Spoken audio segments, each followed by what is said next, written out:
great, actually. Yeah, it's no worries about getting people focused, that's for sure. So, yeah, great opposition. A lot of history already between the two clubs. And yeah, to play someone who's a fellow contender or the most recent game you've just played is great. Would you prefer to start the season off with such a big challenge of the Kangaroos leading into a new season? I think so, yeah. I think it sharpens everyone's focus. So, yeah, like I said, there's no problems getting people ready and eager to play. So, yeah, to have an opponent like that you know is going to test you and challenge you is a great sort of measuring stick to, first of all, check out how hard your pre-season's been and whether you're up to speed again. How different are you expecting the Kangaroos to be compared to the side you faced in the grand final? There's a lot of similarities. They're a strong team. Their midfield's probably, one of the best in the comp, if not the best. So they've got, a fair few strings to their bow, other than that, just that part of the ground. They've made a couple of tweaks, as we have, and try them in round one. Some work, some don't. But yeah, it'd be good to see what they throw up, and in sort of response to how the year ended last year.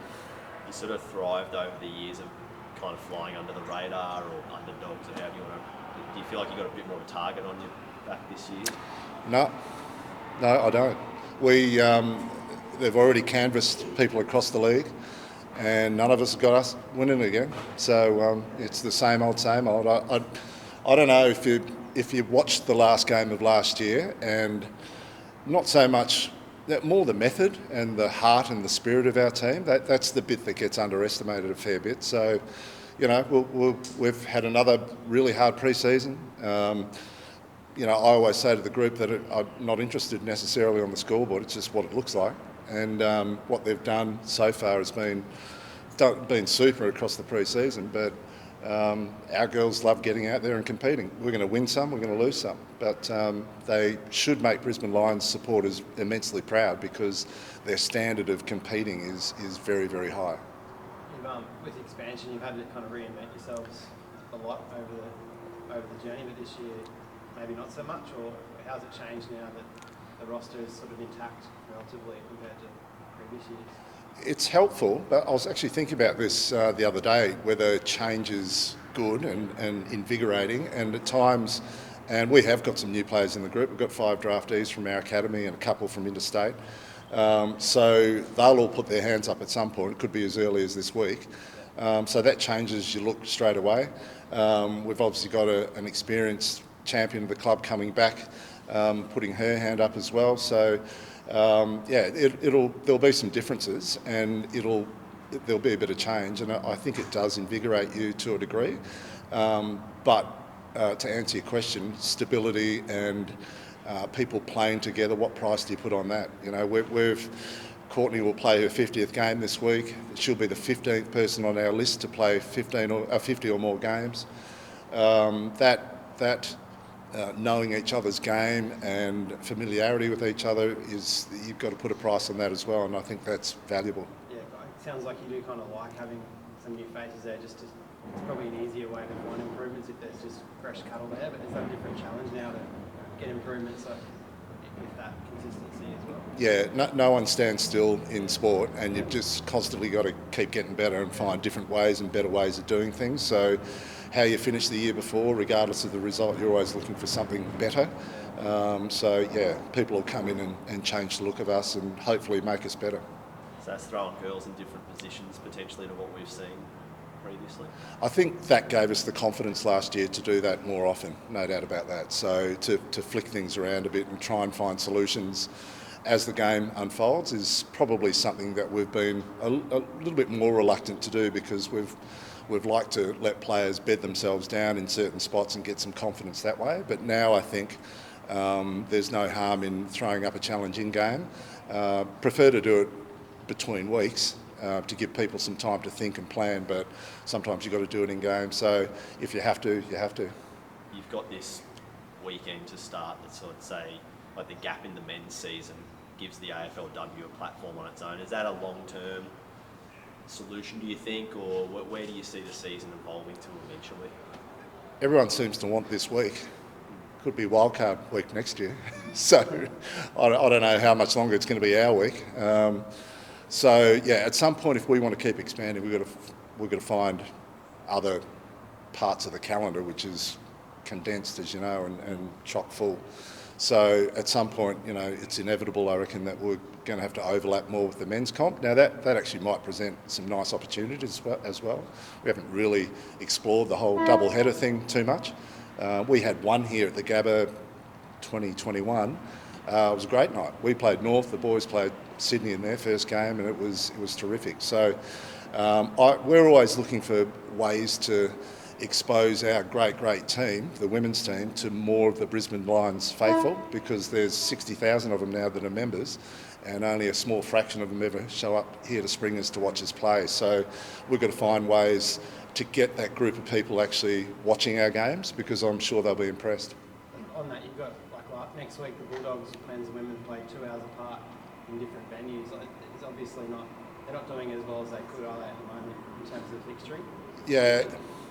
To be fair, it's hard because some of those are unpredictables as well in terms of where clubs are going to be.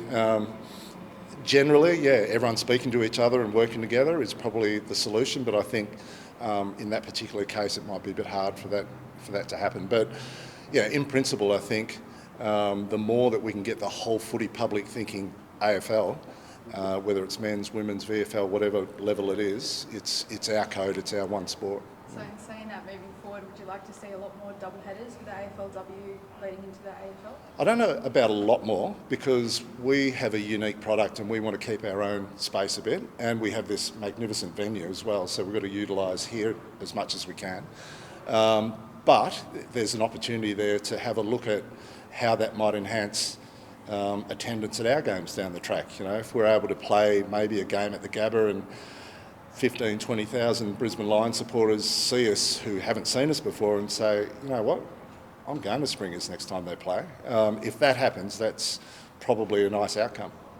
The next expansion deal is sort of relying on some pretty ambitious numbers, like basically double attendance. Do you think that's realistic, that you can get to that point in time to secure that next expansion step? Probably. We're all working pretty hard to get that done. I know our club in particular have been busy in the local area here garnering the interest of local fans. So, as you know, we're a few k's out of the CBD here, so getting your locals to actually come to the footy every week is a not bad first step. So from that point of view, I reckon proof will be in the pudding as to who shows up. We've got a warm one coming up on Sunday, so that's where do you want to be? Beach, pool, footy? I don't know. It's going to be a hard one to choose, but it'd be good to see. We honestly with our team and the style of footy they play and the level that they play at, 5,000 each week is not unreasonable, and hopefully it's much higher than that. I want to ask you a little bit earlier on. You spoke about the favourite tag, or the underdog tag, and how you won the flag last year, but you feel like you're the underdog this year. Why is that? Why do you think people are seeing you as the underdog? I have no idea. I see our players train every day of the week, and I see the grit and the resilience and the attention to detail and all the things that they do, and yet we are still striving for the respect of the wider competition. So we'll just keep plugging away.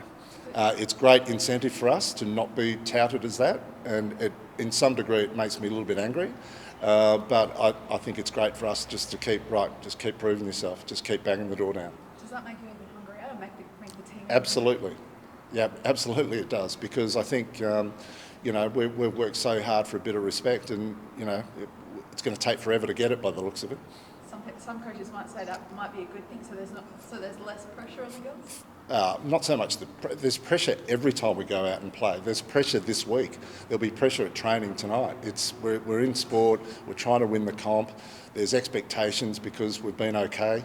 But you're not trying to relieve pressure. You're just trying to find a hook to say, right, we need to be respected, and it's going to take forever. So that's fine by us. Kate Lutkins, a long time between her last game and now. How have you seen her pre-season, even the work she's been putting in prior to that, to get back to hopefully being up for selection this week? It's an interesting one because Kate hurt her knee at the beginning of 22, fresh off our first success. And we basically have seen very little of her for the last 2 or 3 years. And even when she came back at the back end of the second season of 22, it was a sort of hasty rehab off the back of her ACL. So she played not a minor role, but a more secondary role to Shannon, Nat, Breathe, the incumbents. Now I think she gets to come back and sort of have the same sort of mindset, but she's in way fitter condition and match ready, and obviously done the full pre-season. The last time around it was we broke all sorts of records after an ACL injury just to get her back out in the park, so a fraction underdone physically. But this time she's hungry, ready to go, and is actually it's quite almost nostalgic to look at the way she's doing things, because it reminds us of how we remember her back a couple of years ago. And Shanae and Eleanor, who've come over from WA, what have they added to the group? Obviously, you saw a few nice highlights from them from the practice matches and scrimmages. Yeah, they're both putting their hands up, firmly for a run. Eleanor, firstly, to add depth to our tall department has been terrific. She's a different style of ruck, key back, key forward than Taylor and Talia, but she complements them very well. She's probably more physical in a ruck contest and less of a jumper, I guess. And then you've got Shanae, who's great runner, hard worker, silky skills, could play half back, wing, half forward, any of those sort of spots. So just her footy nous and use of the ball and her running ability is going to be handy at some point.